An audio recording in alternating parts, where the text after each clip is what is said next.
avant, la liberté de mouvement, c'est quelque chose, moi je l'ai manifesté, mais je suis même pas sûr que c'était une problématique qui intéresse tout le monde ici.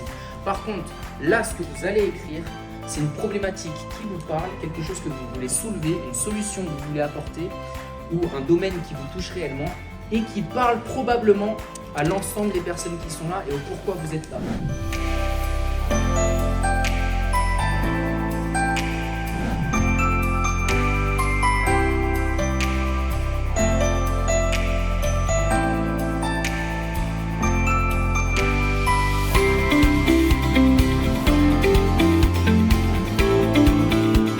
Mesdames et messieurs les adhérentes et les adhérents, on va faire simple, on va dire, chers amis, depuis maintenant 2022, j'ai l'honneur d'ouvrir chacune des assemblées générales du G7 en tant que président et c'est la première fois que j'ai la chance de le faire à domicile.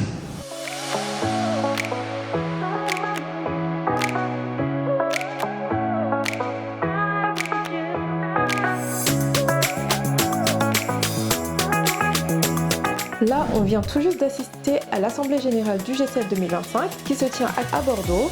On a rencontré les futurs organisateurs qui vont accueillir le forum en 2027 dans la ville de Marica, au Brésil, et évidemment, un Cercit y sera.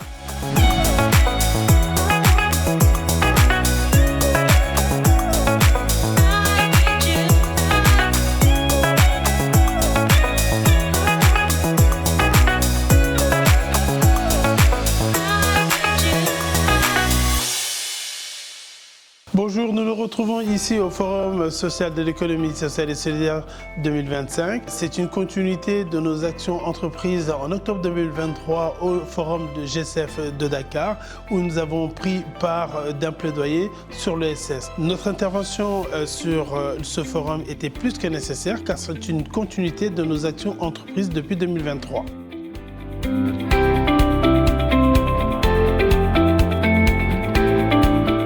Dans le cadre de ce forum, nous avons pris part aux tables rondes, nous avons pu échanger avec les partenaires, tisser des partenariats, échanger sur les bonnes pratiques et surtout sur la souveraineté de nos structures de l'ESS. Il est plus qu'important également en fait pour pouvoir garder nos structures résilientes, de travailler ensemble, que ce soit sur nos localités au niveau national et même au niveau international.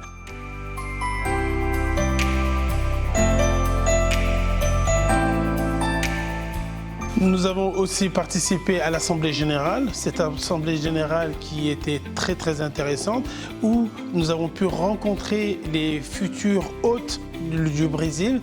Un Cercit prendra part aussi sur l'organisation du G7 qui aura lieu dans 2 ans, donc ça c'est aussi important.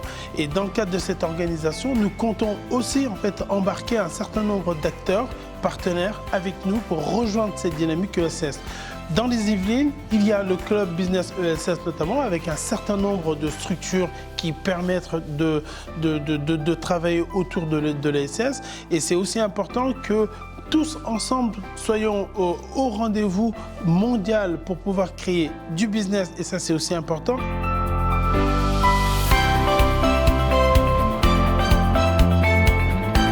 L'économie sociale et solidaire pour nous représente plus qu'une initiative, c'est aussi en fait un engagement très fort. Un engagement parce que ça permet de créer des emplois, de créer des actions, de pérenniser des choses, des actions sur notre territoire, et ça c'est hyper important.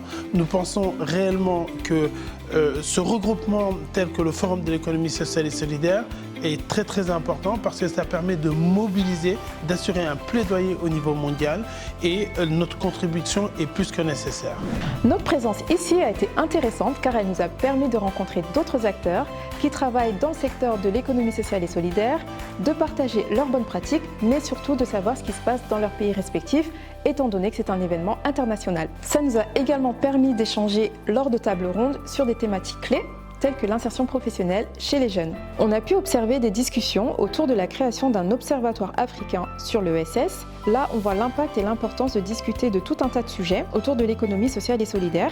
On est vraiment ravis d'avoir pu participer à cette édition parce qu'on a pu assister à l'Assemblée Générale, durant laquelle le nom du pays hôte du prochain G7 a été révélé, et ce sera donc au Brésil, dans la ville de Marica. Rebonjour, nous voici au jour 3 du G7, toujours à Bordeaux. Alors aujourd'hui c'est le dernier jour, ce sera donc la clôture des événements.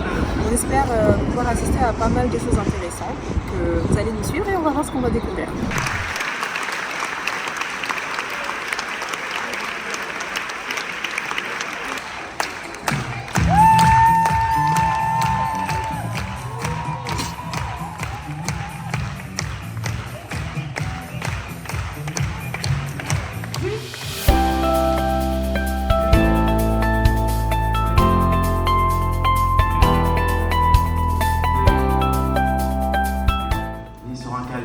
Dans un immense océan.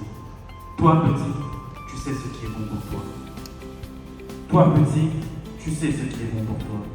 Aujourd'hui, tu peux avoir une voix et faire entendre le territoire ultramarin qui sont si grands.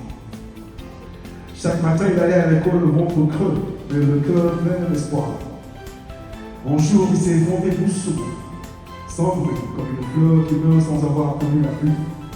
Et pourtant, autour de lui, le monde a continué de marcher. Faisons de la santé un droit réel et non un privilège. On va déjà inviter tous les membres du G7 à nous rejoindre sur la scène, les membres du comité directeur, les membres de l'Advisory Committee qui sont présents dans la salle, notamment Madame la maire de Dakar, également à venir nous rejoindre sur scène. Hier, l'Assemblée générale extraordinaire du G7 a décidé à l'unanimité que la ville qui succédera à Bordeaux pour organiser le G7 2027 sera la ville de Marica au Brésil. Allez, venez.